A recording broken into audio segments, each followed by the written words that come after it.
personas todos los días. Son aquellos ciudadanos invisibles que únicamente algunos grupos de la sociedad civil han rescatado y han colocado sus nombres en la frontera, en ese muro de la tortilla. Entonces, en ese sentido, nosotros como fronterizos hemos tenido una articulación de la frontera de una manera muy particular con Estados Unidos. ¿Cómo lo ven desde el centro del país? ¿Qué tipo de vinculación hay con académicos de aquí de la frontera? ¿Cuál es la perspectiva desde el punto de vista de la soberanía? Bueno, digo, un interés creciente por el tema desde los años 80, 90, y hay ya todo un cuerpo académico de investigadores que está trabajando en ello. Sí. Ahora, desde mi punto de vista, estas muertes que tú señalas, estos procesos fronterizos de degradación humana, son solo una parte del proceso de devaluación de la población mexicana, sí, que es consustancial a la imposición del modelo neoliberal. Es decir, para que México orgánicamente funcione a la economía de Estados Unidos, tiene que exportar carne humana, tiene que exportar mano de obra, o bien tiene que venderla aquí en las maquiladoras, ¿no? Porque Estados Unidos necesita, por un lado, darle a sus empresarios instrumentos para que enfrenten a los trabajadores de Estados Unidos. Sí. Y un instrumento importantísimo en este sentido es la amenaza de la competencia de la mano de obra mexicana, que es desigualdad. Así por un lado. Y por otro lado, necesitan el componente de un insumo barato en su economía para mantener productos competitivos frente a la Unión Europea, frente a las economías asiáticas, etc. Y la mano de obra mexicana desempeña este papel.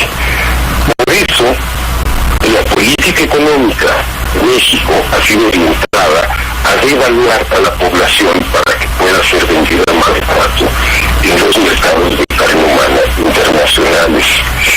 Este abaratamiento progresivo explica no solo las muertes en la frontera, también los feminicidios de Ciudad Juárez. A Ciudad Juárez han sido lanzadas cientos de miles de mujeres en las mayores condiciones posibles de desamparo para que sean más baratas. A mayor desamparo, menos precio. Y a menos precio, pues mayor es la vulnerabilidad y la facilidad con que las matan. Es así de claro, así de brutal, así de terrible. Pedro, te vamos a pedir un favor que no cuelgues. Vamos a una pausa y vamos a continuar dialogando contigo, si eres tan amable. Enseguida continuamos. Gracias. Un poquito. Yo creo que...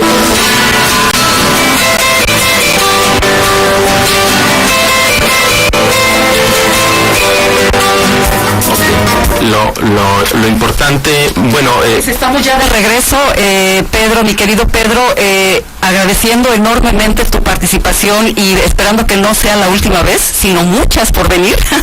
Queremos ya, cerrar este segmento con una opinión tuya sobre esta iniciativa para modificar la ley federal del trabajo y cómo sí viene a alterar, sí viene a violar todo lo que es el marco constitucional y viene a violar también lo que es el concepto de soberanía que debe tener como prioridad pues el bienestar del pueblo, ¿no, Pedro?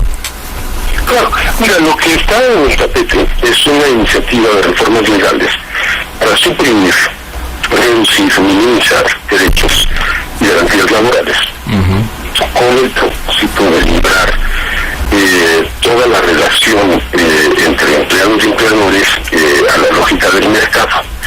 En esta lógica, evidentemente los empleadores llevan las de ganar porque la oferta de empleo es mucho mayor que la demanda.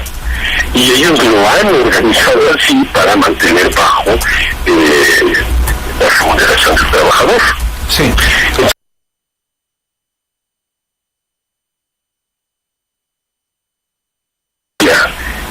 Que por un lado los empresarios podrían contratar en condiciones de mucha mayor libertad, sin ofrecer los derechos mínimos, ¿no? Las condiciones laborales mínimas que hoy están previstas, lo cual desde luego abarataría los salarios, pues porque se vendría una lucha más despiadada de la que ya hay entre los empleados para obtener una plaza. Esto por un lado.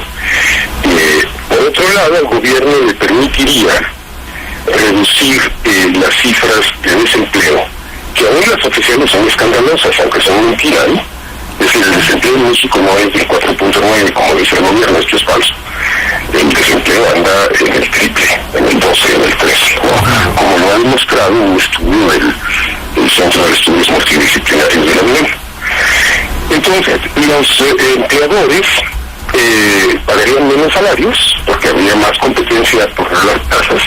El gobierno diría que tuvo un logro impresionante en materia de empleo, porque ya pues una gran proporción de los desempleados ya están empleados, ¿no?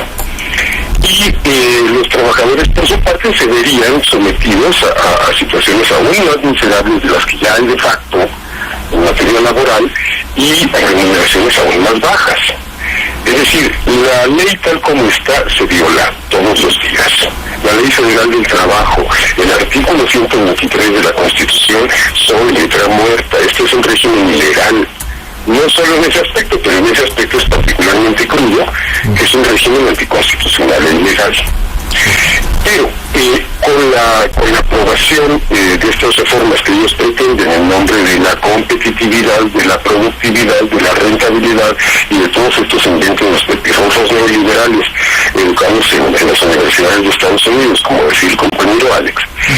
Además, harían esto legalmente porque hoy en día están incurriendo en un incumplimiento de la ley. De esta manera, esta ilegalidad sería legalizada. Este es el punto central de esta reforma que está en cuestión. Pedro Miguel, yo te quisiera abordar sobre la pregunta de el PRI está dividido en las notas de los periódicos. La CTM, Gamboa Pascoe dice que prácticamente si esas medidas se toman, la CTM va a dejar de ser amiga de Peña Nieto. Esa es una declaración muy orientada a decir que ellos están totalmente en desacuerdo, pero por otro lado Beltrones, cumpliendo su trabajo de peón de brega, afirma este día de que la ley se va a votar. ¿Qué fracturas ves tú al interior del PRI en relación a la Ley Federal del Trabajo y la contrarreforma que se está planteando? Mira, antes que nada, lo que dice Beltrones es insostenible. Lo que dice Beltrones es la cuadratura del círculo. Es decir, lo que dice Beltrones es que se va a modificar la Ley Federal del Trabajo, sin tocar la Constitución. Bueno, si no toca la Constitución, no hay manera de que supriman, eliminen y reduzcan derechos, garantías y conquistas laborales. Es decir, sería una simulación más que permitiría salvarle un poco la cara coyunturalmente. En cuanto a la CTM, bueno, es que a mí me parece que la CTM ya no es un factor muy importante del poder que digamos, salvo cuando se trata de golpear alguna huelga, ¿no? Es un instrumento de los empresarios, de los trabajadores, siempre lo ha sido. Y hoy en día, bueno, basta con asomarse al edificio de la CTM en la plaza de la República frente al Monumento a la Revolución. Es que está tan disminuida que creo que abre martes y jueves, solo por las mañanas, ¿no? Es un elefante blanco abandonado que expresa con toda la crudeza del caso la situación política de esas cúpulas corruptas, caciquiles del PRI, que han sido llevadas a manos desde que Salinas empezó a golpearlas y que han sido reemplazadas como instrumentos de control político por sistemas que a la oligarquía le resultan más eficientes, como los programas clientelares de asistencia social a cambio del voto, como oportunidades, como Procampo, como Acerca, etcétera, etcétera. Es decir, el poder del control corporativo que ejerció el PRI hace 25 años, pues hoy está muy reducido. Entonces yo de veras no veo a los charros de la CTM encabezando y ni siquiera participando en movilizaciones contra una reforma laboral. La resistencia está en otro lado. La resistencia está en sindicatos independientes, está en movimientos sociales, está en organizaciones políticas que la sociedad ha ido construyendo. Desde luego no veo que el charrismo sindical pueda salir de su frasco de formol para participar en forma significativa en una movilización contra estas reformas. Sí, el otro punto es el PRD. Los chuchos tienen secuestrado al PRD, pero ¿qué escenario ves en relación a la postura que tomen en términos corporativos de los partidos? Porque ahí los líderes les dan las instrucciones a los diputados y senadores. ¿Qué escenario ves en el PRD en relación a esta reforma y a la votación que se va a hacer la próxima semana? Pero aquí la circunstancia es muy distinta, porque el PRD depende de última instancia de los votos que saque. Y sus prerrogativas, su dinero, las camionetas, las secretarias, los teléfonos celulares, las oficinas que usa la costra burocrática que controla el PRD, dependen de los niveles de votación que tenga. Y aquí el PRD tiene ante sí una presión muy importante para oponerse a una reforma laboral, antilaboral, valga la redundancia, porque si no se opone, corre el riesgo de quedarse votos. De por sí, la salida del oposicionalismo del PRD y su concentración en la conformación de Morena le va a significar al PRD un golpe durísimo en términos terrible. Si además lo que queda del PRD se queda colaborando abiertamente con el régimen oligárquico, pues va a perder el registro, y eso ellos tienen que valorarlo en cuenta en su cálculo. Claro. Creo que aquí en la frontera norte hay un tipo de sindicalismo diferente al del resto del país, según estudió Cirila Quintero durante cerca de 20 años. Aquí en la frontera norte se acostumbran las maquiladoras y muchas empresas que muy pocas veces el trabajador sabe que está sindicalizado. El acuerdo se establece entre el empresario y el sindicato, los charros del sindicato. Entonces aquí Cirila Quintero plantea que en lugar de ser un sindicato charro, como se da en el resto del país, en la frontera, sobre todo en el noroeste, es un tipo de sindicalismo totalmente subordinado. ¿De qué manera? ¿De qué manera se puede incorporar en el panorama nacional la situación que viven aquí los obreros y las obreras de las maquiladoras, que por cierto se han ido a otros lugares donde todavía pagan menos? Sí, a mí me parece que la clase obrera tiene que construir sus propias organizaciones independientes del corporativismo priista y de los empresarios. No nos olvidemos del hecho de que el corporativismo priista puso siempre los sindicatos al servicio de los empresarios. Este panorama que tú planteas, que tiene una frontera de sindicatos blancos absolutamente dominados por los patrones, pues simplemente elimina el factor corporativismo priista, pero funciona de manera muy semejante. Sí. A mí me parece que en tanto la clase obrera no sea capaz de construir sus propias organizaciones sindicales, pues va a seguir en una indefensión total y a expensas de que otros sectores se movilicen para defender sus derechos, cosa que pues ha pesado terriblemente y ha impedido una movilización efectiva de los asalariados contra las ofensivas en cascada que han venido experimentando desde 1982. De hecho, Pedro, si colocamos esto en el marco ya internacional, no sé si estarás de acuerdo, se está convirtiendo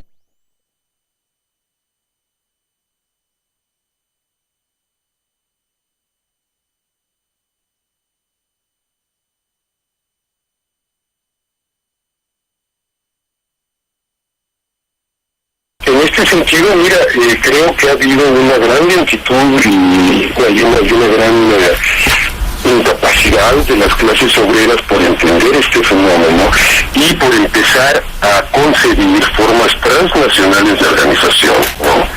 Que quizá esto sería también una respuesta a por dónde debe transitar el proletariado de la franja norte del país, ¿no?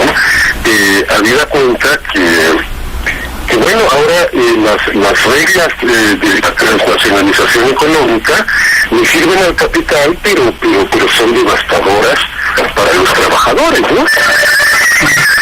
Entonces, creo que debe empezar a pensarse en la construcción de formas de organización que trascienden las fronteras, porque ahorita la apertura de fronteras sirve para las mercancías y para los capitales, y para los seres humanos es absolutamente desastrosa y desventajosa. Pedro, una pregunta que creo que es la propuesta, es decir, sabemos que el PRI y el PAN son la misma idea neoliberal de conducir esta sociedad privatizándola y concentrando la riqueza. ¿Tú crees capaz de que en estos próximos 6 años se remonte ese 0.2% que ha incrementado en promedio los últimos 20 años el PIB con prácticas neoliberales? Nos estamos acercando a una situación insostenible. ¿Y qué propuesta habría, además de educar, además de distribuir la riqueza, además de fortalecer los beneficios sociales para estimular la producción, de mejorar el Estado de Derecho, de controlar la violencia, de acabar con la corrupción? ¿Qué propones o qué propondría el grupo de intelectuales al que tú perteneces, o el grupo de ciudadanos al que tú perteneces, para generar un PIB que pueda acercarnos a competir con Latinoamérica, ya no digamos con Asia, sino con Latinoamérica, que tienen índices de producción mucho más elevados? Mira, hablo por mí porque no me parece adecuado hablar por más personas. Yo creo que en primer lugar se tiene que ver una nueva independencia, un nuevo proceso de independencia del país, porque la aplicación del modelo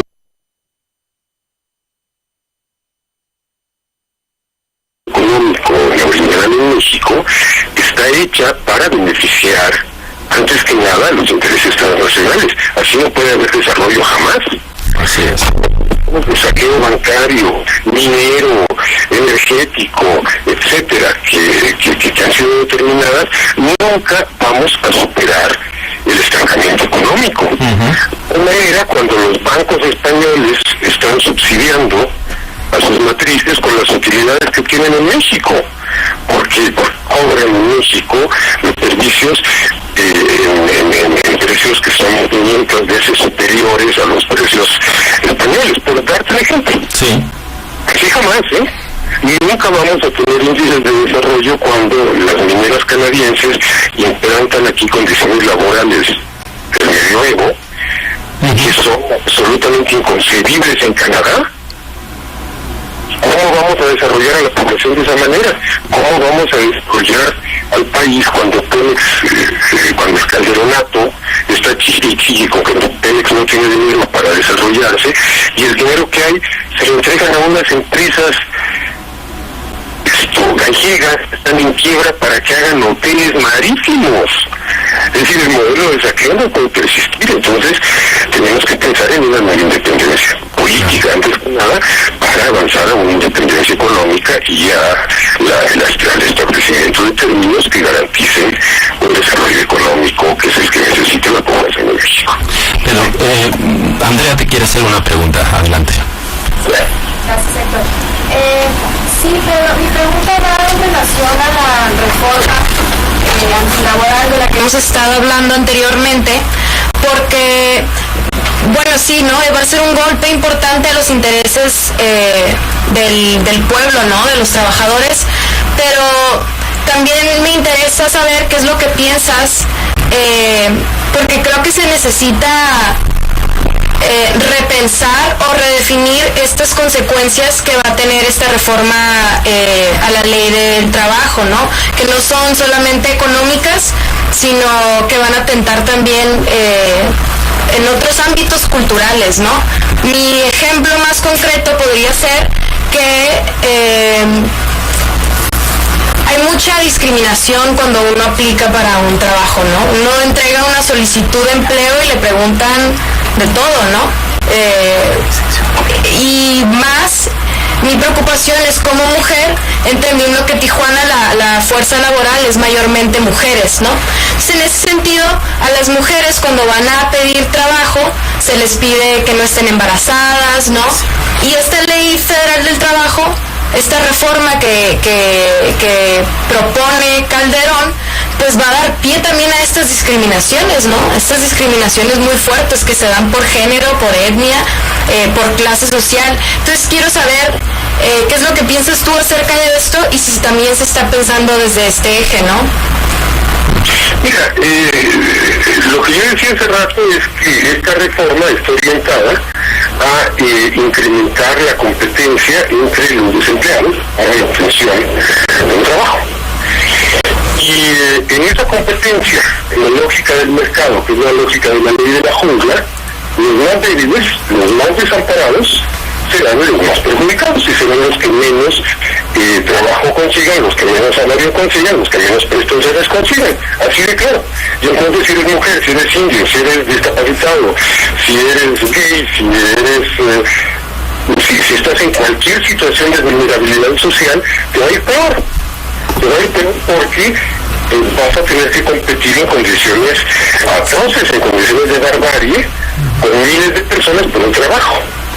Y entonces si eres mujer, mira, es que no solo te van a prohibir que te embaraces, es que van a establecer el aborto obligatorio.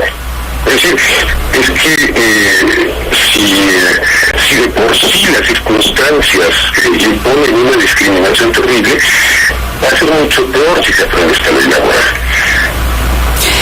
Efectivamente, Pedro, acabas de mencionar algo que es fundamental y que nos encantaría retomar en un próximo programa, y aquí estaríamos abusando de tu generosidad para volver a estar con nosotros, porque ciertamente es muy revelador lo que estás diciendo.